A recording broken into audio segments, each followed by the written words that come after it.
1. There have been a few times when people have stopped me to ask if I work there.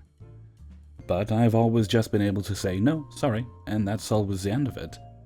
But today, that wasn't the case at all. This is one of those ordeals that never happens in the real world, or so I thought. This is what actually happens when things get out of hand. So a bit of background about me. I am a bodybuilder and powerlifter, and nutrition is very important to what I do. Whenever I go shopping, I like to check the nutrition labels on ingredients and foods I'm interested in. That way I can get enough food to not be hungry without sacrificing flavor, and still fitting into my daily calorie intake. As you can imagine, I will check multiple different versions of the same ingredients in an aisle, and put them back as I search for the best option. Well, earlier today I went on a pretty big restock for the house. I also found a bunch of new recipes that I want to try, some of which called for some ingredients I don't work with often. For the most part, the store wasn't too busy, and nobody really bothered me as I walked up and down each aisle. I also had some earbuds in and my phone out, with my shopping list on it. Keep in mind, also, that I'm wearing a tank top and sweatpants, which you're probably not going to get away with wearing as a grocery store employee. As I'm looking through spices in the baking aisle, I hear someone yelling over my music. It was kind of surprising since I listened to it pretty loud, so I took an earbud out and looked around, and this lady just said to me, "Can't even believe they let employees wear those stupid things." I cut her off and said, I wouldn't know because I don't work here. This seemed to upset her greatly, and she got really aggressive when she responded by saying, "Don't fucking lie to me, I've seen you stocking the shelves. I'm a paying customer, and you need to help me right now." I'm a very easygoing guy, but when a random stranger speaks to me like this, I'm not going to put up with it, so I said, "I don't have to do shit, especially if you talk to me like that, get lost." She lost something, that's for sure. She yelled, "Excuse me, how the fuck dare you?" I just turned to walk away at that point. All of a sudden, she grabs the back of my tank top, and I yank myself away, saying, "What the fuck, lady, don't touch me." She takes a couple steps back, probably realizing that I'm not the kind of person you want to pick a fight with. "Fine then, I'm finding a manager. Say goodbye to your job, you lazy, useless piece of shit." I was already putting my earbud back in, so I just said, "Whatever, lady, bye." I grabbed my spices as she walked off in a huff and continued my shopping. I wasn't even wearing what employees at this store wear, like, how could I possibly be mistaken for an employee? I seriously cannot stress enough how much I don't look like I work there. A couple minutes later, I'm in the next aisle over and I see her again with the manager. I don't hear what she's saying because I've got my music on, but with the way she was pointing her finger, I'd imagine she was probably saying that I'm the one that didn't help her. They started walking up, and I took both earbuds out this time. Manager approaches me, and I hear the lady saying, "He should be fired for cussing at me and threatening me." Manager is like, "Yeah, he doesn't work here. He's wearing a tank top. That's definitely against dress code. Well, anywhere." She didn't like that answer. "Then why is he stocking your shelves?" I chime in and say, "I'm comparing calories and foods and picking the best ones to stay healthy. Maybe you should try it sometime. You definitely look like you need it." She stands there for a moment with this expression on her face that looked like her brain didn't process what I just said. Then she got surprisingly calm. It was getting kind of pathetic at that point, at least I thought so, but the manager actually seemed to side with her and said, "Still, I can't have anyone assaulting people in my store." Well, what? I must have missed the part where she said that I assaulted her, so I asked him to repeat himself, and he explains that it is a criminal offense to assault someone, and that police could get involved. Lady goes from pissed off to real smug, like I'm about to get it. "Good," I said. "Call them down here, I'll wait." I know this store has security cameras on every aisle, and I'm so sick of people like her getting away with this level of entitlement that I really did wait. Police show up a few more minutes later. We go to the back office of the store, and they're really grilling me, asking me why I would attack someone, if I was on any drugs, etc. I'm kinda used to this treatment. People take one look at me and just assume I'm some meth-head bodybuilder with roid rage. I answer all the questions by saying, "Look at the security footage, it'll answer your questions." The more I said it, the more frustrated they got. Finally, they leave the room. I just wait there patiently for about 45 minutes. Then they come back and apologize. The manager told us you assaulted her. We should have checked the footage. But you do fit the profile. I then say, why, because I have bigger muscles than most people, is that a crime? They know they can't really say or do much about it since they made some pretty big assumptions. If you'd like, you can press charges against her since she did grab you according to the security footage. And you know what? I said that I would like to press charges. Normally I don't like to waste my time dealing with courts, but hours of my day were already wasted today, and I want her to know that she can't get away with it. A few minutes later, the manager offers to let me just go home with my groceries for free, probably a bit scared that I might sue the store for discrimination or something, since I was so ready to press charges on the lady. On my way out, I saw them putting her into the back of a police car, and she was screaming profanities at the officers. I've already talked to an attorney who's in the process of obtaining the security footage. Court date is going to be in March, but should be pretty straightforward since the evidence is in my favor. I've never actually had to press charges like this before, so I have no idea what to expect. All I know is that even if she only ends up getting fined $1 or has to do even a minute of community service, I'll have a smile on my face. Anyway, that's been my crazy day. I know there are similar stories here of crazy Karens and stuff, and I always thought they were entertaining, and would sometimes even think about what I do in a similar situation. My reaction certainly wasn't what I thought it would be, though, and it wasn't as entertaining being on the receiving end of the story. At least I got some free groceries out of it, though. Just to clarify if anyone's wondering how the process behind pressing charges is going to work, the court date I got is really just some more of a screening, where I will answer some questions to find out what happens next. That's also why it's happening all the way in March due to the pandemic. They're trying to cut down in-person interactions, so this will happen over a video conference call. My attorney friend got back to me a couple hours after I posted this, and explained that this will mostly be hands-off on my part, and I won't have to worry about court costs, legal fees, or hiring him to represent me. I hope that clarifies things, as I myself didn't really understand what the paperwork I got yesterday meant. 2. I've worked in a supermarket for 10 years. You get your share of Karens, and the only thing you can do is smile politely. But what I hated even more after an 8-hour shift and having to close up the supermarket were customers who came in 5 to 10 minutes before closing and just do their shopping like no one wants to go home. There was a time that I was scheduled every Friday closing shift and pretty much every Saturday closing shift. The store closed at 8. We weren't open on Sundays then. Also on Saturday, we had to take out all cash drawers and manually count all the money. We could start doing this when the customers had left and the front and back doors were locked.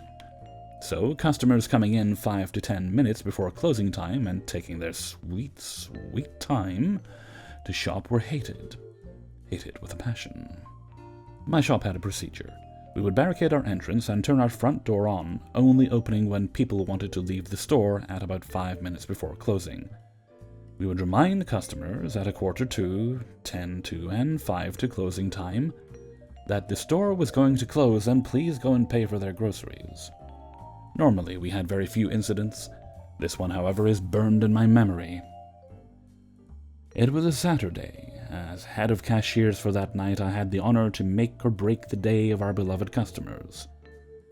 I had to deal with my fair share of Karens, male and female, and I just wanted to go home. So I followed the procedures, asked one of my fellow money handlers to set the front door, and stay there to handle any customer.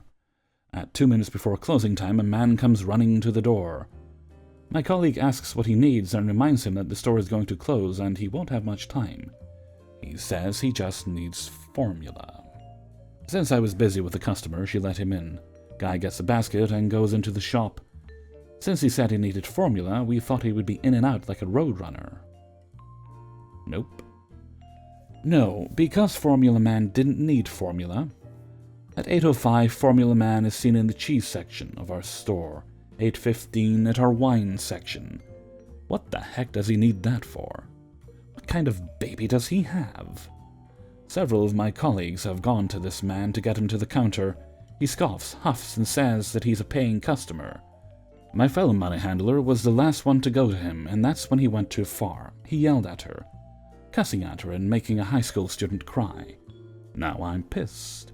So I do what I always do in these situations. I take off my store shirt, put out a neat jacket I kept in case of emergencies, and put it on. You see, when you have the store outfit on, you are often seen as a lesser being. But behold, I changed my outfit and suddenly I look like management, and my word is all-powerful. The real management sees this happening, pops out a huge grin, and goes to the back to watch from security cameras. So I don the magical outfit and go to Formula Man. I tell him in no uncertain terms that the store has been closed for 15 minutes, and he has been asked multiple times to go and pay for his things. He starts to huff and puff himself up like the big bad wolf. I'm a 5'2" woman, and people think they can intimidate me. I told him that he was only allowed entrance since he said he needed formula. So I gave him a choice. He could go now and pay for the things in his basket, or I would take the basket from him, grab the formula he claimed he needed so much, and he could pay for that. He could choose not to do either, and in that case, security would love to make his acquaintance. Either way, he would leave now. He tried, oh boy, he tried to threaten and intimidate me. He failed. He left, with his cheese and wine, and many threats to call corporate. The next week he came again. This time he encounters me at the door. What did he need? Formula. So I brought him to our service desk, went inside, and brought out a single pack of every kind of formula we had, asked him which one he needed. He didn't say a word and left. Don't mess with our closing times. 3. This happened a couple years ago, back when I was 17 years old. To set up the context, I was in class sitting next to a friend, when she turned to me with a mildly panicked look on her face and whispered, "I think the straps of my bra just broke." I told her just to wait for now, as we were only an hour away from lunch break. At the end of class, we went to the bathroom to check it, and the tiny plastic bit that holds the strap had broke on both sides because the bra was pretty old. She said she couldn't stay like that until the end of the day, so we decided to go buy her a new one at the lingerie store close to the school, and would eat during a free period in the afternoon. A few minutes after we arrived at the store, she had chosen a few bras that fit her budget and went to try them on. As I was waiting for her, and occasionally looking inside the fitting room to tell her my opinion on the bra she had on, I passed time by talking to a very nice employee who was working next to me on a small desk. She had the new collection on a pile to her right, and would put a price tag on it before putting it to her left. After a while, she left to put it on a shelf. This is when I was left alone to meet Karen. Karen came out of the fitting room next to my friends, her arms full of underwear. She looked around the small space we were in and spotted me immediately. She walked straight to me and put the pile in my hands, making a white bra fall in the process. "None of those fit," she said, as if I were a disgusting insect crawling on the floor. "Go put it back." I looked at her lost. I don't work here, madam." "Yes, you do. I heard you talk to the other employee, and you were giving advice to that other girl." Hearing that, Elle passed her head between the curtain. "She's telling the truth. She is my friend. We're just shopping." She said, "Being your friend does not exempt her to do her job," Karen snapped back. It was getting annoying, so I took out my student card. "See, I'm still in high school and a minor. I do not work here." Without saying a word, Karen gave me a mean look, took her things that I was still holding, and turned to the small table where she dumped them on the new collection, proceeding to walk on the fallen bra, leaving stains on it. I objected. "Madam, I don't think you can leave that here." "How would you know? You don't work here," she said with a smirk. At that moment, the nice employee came back and asked if everything was okay. Karen turned her head so fast that I thought her neck would break. When she laid her eyes on the employee, she smiled and said, "Absolutely. I was about to leave and just making conversation with those young ladies." She then walked to the employee, put her claw on her stomach and asked, "How far along are you, sweetie?" I'm not pregnant." "Oh." She removed her hand, looked her up and down, and said, "Well, fatty, you should work on your weight." She pointed at the pile of clothing. "You have work to do."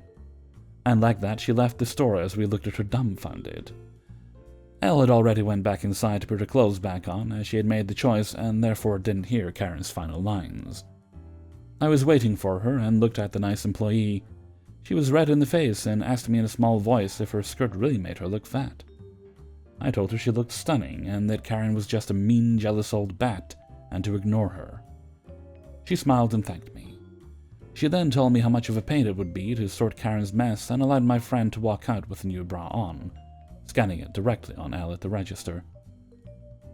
We went back to school, and I told Elle what happened when she wasn't paying attention. It was the only time I was mistaken for a store seller, and honestly, it only made me have even more respect for them and what people put them through every day. 4. I work in a store that sells a bit of everything: housewares, food, computers, you name it. I work in the electronics department, and was working a 4-hour shift on this particular night. Spoiler alert, I do a few things in this tale that probably aren't loss prevention protocol, but there wasn't a loss prevention on duty, and I've worked at this place for a long time. On this particular evening, I was out of fucks to give.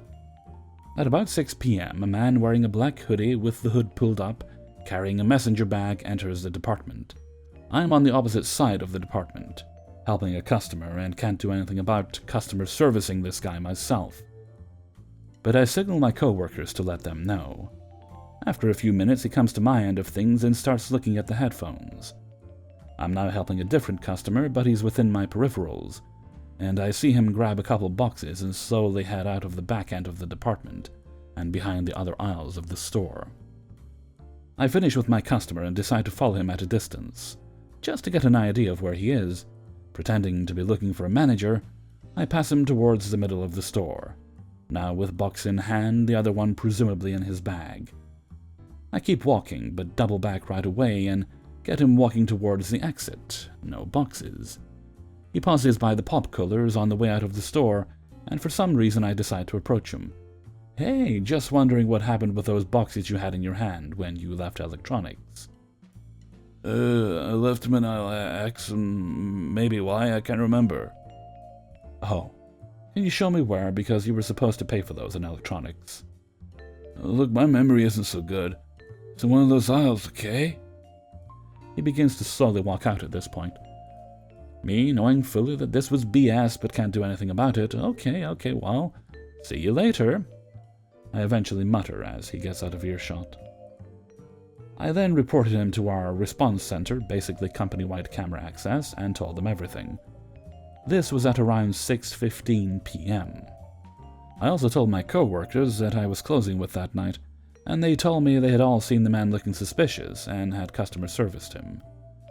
Cut to 8:45 p.m.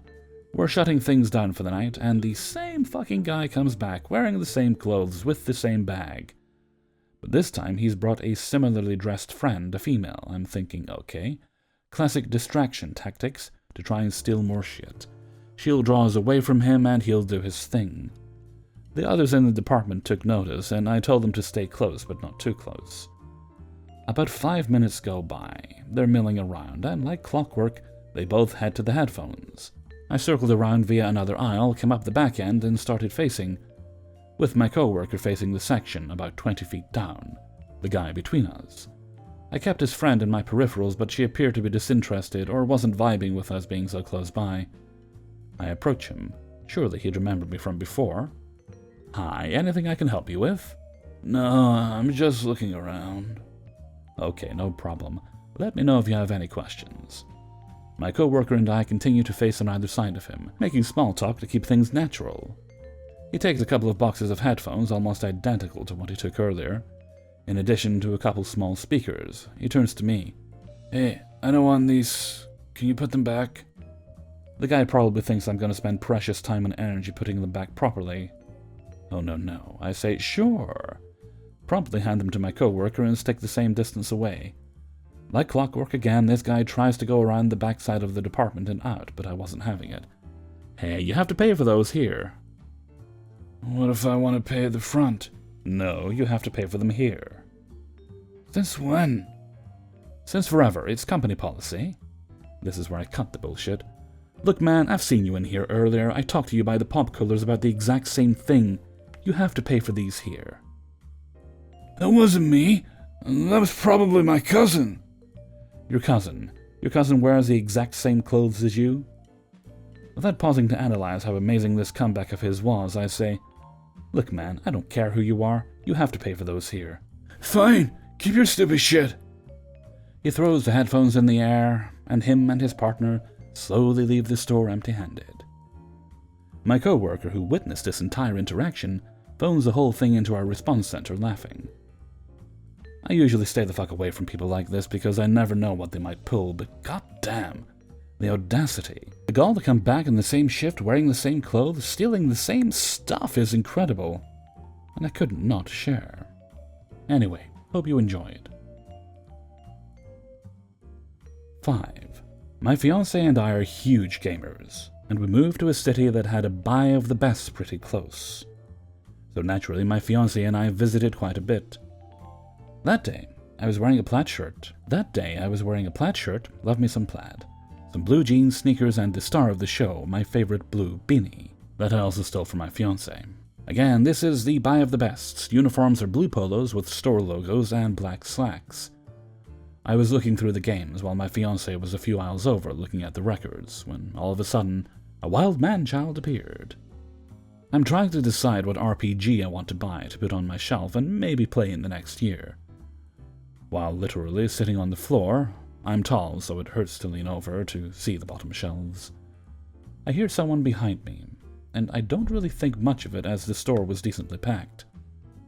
Hey, I need to get a laptop out of the lockup. I've been waiting by them and no one has helped me yet. I'm sitting on the floor with my head in the game rack sifting through poorly organized games, not even noticing he was talking to me, as an employee just asked me if I needed help about 2 minutes before, so I figured he was talking to the same employee. Hello? Are you going to help me or just waste my time? I realized that something was going on, so I glanced behind me, thinking an employee was being rude. Meanwhile, this guy was maybe 2 feet right behind me, so when I turned around to look, I just have some random dude's crotch in my face. I look up to see why he's so close. He was wearing a baseball cap, brown work pants, a white shirt, and a blue jacket. The jacket comes into play later, and had a look of pretentiousness. Kind of like his time is worth more than a peasant's life. Finally, you get your head out of your ass now. Hurry up, my wife is still waiting and I need a laptop for my son. I finally stand up, not only because of the view I was forced to see, but because my fight or flight kicked in for a moment. As soon as I stand up, I back away a good 6 feet or so and just look at him, trying to figure out how to respond. High deer in headlights anxiety rules. What, are you going to run away because I asked for help? Why did they hire an idiot like you? But I don't work here. What was that? Come on, be a big boy and speak up. I don't work here, I'm just looking at games. This whole time, I'm just in a mental whirlwind as to why this is happening. I was not in a uniform, nor was I organizing anything, just flipping through games. At the same time, my anxiety is telling me to run to my fiancé and hide. You don't work here? No, I'm sorry. Then why are you wearing a blue beanie then? Fuck you, you wasted so much of my time! At this point, he stormed off to find an actual employee, and I just sat there trying to figure out why a blue beanie of all things made him think I worked there. After being confused for a bit, I basically ran to find my fiancé. After finding him, I told him what happened, and I could see both confusion and anger slowly come over his face, followed by a very pissed fuck no. Then he storms off while I realized who or what he's going towards. I'm still incredibly highly anxious over it, so I try to talk him down as he walks toward the man. He asked what he looked like, and stupid me didn't know why until it was too late. My fiancé is the sweetest man ever, but when it comes to me, he is very protective. That, and he is a very tall Nordic man with a full beard, and can be pretty intimidating when angry. He walks up to the man, who is now with an actual employee getting his laptop out of the cases. Meanwhile, I hide in an aisle while still keeping an eye on him. Yeah. I've been here waiting forever, and you are just sitting here talking to your friend. The poor employee looked beyond confused as to what is happening, but just kept out of it. What the fuck are you talking about? Who even are you? A customer, so you're going to help me, or you're just going to sit here with your thumb up your ass. Dude, you are stupid. I don't work here, so F off. Then why are you wearing a blue jacket? Man-child went from irked to confused real fast at that. Ironic. Why would my jacket mean I work here? I don't know. You thought a beanie meant my fiancé did. Sounds pretty stupid coming from someone else, huh, you fucking idiot? At this point, Manchild saw me in the aisle over watching. His face just went pale as snow. Learn some respect, and while you're at it, try to find those brain cells you lost on the way. My fiancé walks away, and I immediately run behind him, and we got out of the store before an employee called security on us for yelling. I didn't hear anything behind me, but I also didn't dare look back. Being very anxious about confrontations, I was pretty upset at first with my fiancé, but when I calmed down, I realized it was him standing up for me, and it was pretty damn fun, actually. We avoided that store for a good month and just went to one a bit further away after. Hey everybody, Hellfreezer here, and thank you very much for listening to Adventures in Fast Food and Retail, episode 115. And thank you very much to everybody who allowed me to use their stories in this video. Started recording a story there and I quickly realized, oh no, that's actually Idiots in the Wild. So that got moved into the other folder, and we're getting close to having another one of those. I've got to say, regarding the customers coming in late to a store kind of thing, I had my share of those. In fact, I also had my share of the thieves coming in, robbing you, then coming back in the same evening, thinking they've gotten away with it. What was fun is that when they would come back, they think they've gotten away with it, and then you were on them at that point, and then they'd realize and try to leave with a bag full of things. Sometimes you weren't allowed to stop them, but you could kind of just head them off at the door. There was times when I remember there was times you just kind of wait by the door, and if it was your frequent flyers, so to speak, they knew the procedure, so they'd basically just hand you the stuff and then leave. You'd still call the police, of course, because they're still fucking criminals. Or the ones who you'd most... I remember there was one, and this was someone I'd actually gone to school with, who I literally saw him, not even subtly, shoving things in a bag. It was the noise.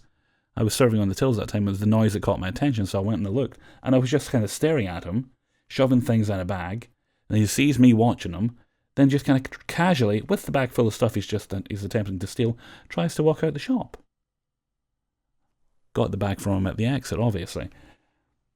No argument or anything. I think it just, held my hand up. It was all right. At least I think that's what happened with that one. It was quite a few years ago. Then, of course, as I was saying, the people coming in just as the store's closing, thinking you're an idiot, saying, oh, I just need bread for, tomorrow morning, or I need milk for the kids' cereal, that sort of thing. Trying to guilt you into it, even though the store was closed. I'm like, okay, fine, but you won't be able to get alcohol at this time. Because literally the tills are programmed, because of licensing laws, you can't sell after 10 anyway. But the tills have been programmed because, I guess the employee doesn't trust us, or didn't trust us, that they won't put alcohol through. They'll literally just tell you, it'll just flash up on the screen, these are the hours you can sell alcohol at. So it won't go through the till. And you would then, okay, right, go get your milk or your bread.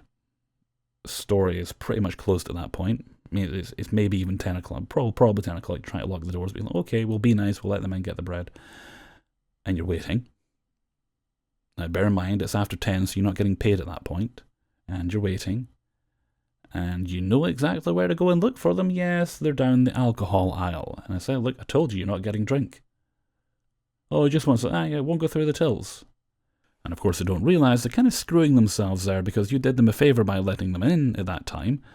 And if they're ever actually in a bind and they do need something desperately in the future, you won't let them in again because they took advantage.